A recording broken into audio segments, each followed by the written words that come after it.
फालतू में बोल रहा था टैंकर में चलो पीछे हमको धूप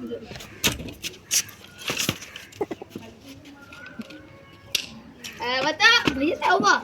क्या कर रहे हैं भाई हम तो शरीफ से आदमी शरीफ पता भी ठीक है कर रहा था मेरे से भैया पता भैया मुझे किसी ने उसमें पैप्सी में दारू मिला दी और बताओ भैया मैं इंदा जिंदा फिरता पड़ा मना तुम मुझसे पंगा ले लिया भाई मेरे सॉरी भाई बहुत देर हो गई अब बदमाशी तो बदमाशी मानता हूँ मैं चाहिए इंतजार चाहिए चल पीछे कितना बताया यार मुझे नहीं पता कहाँ बताया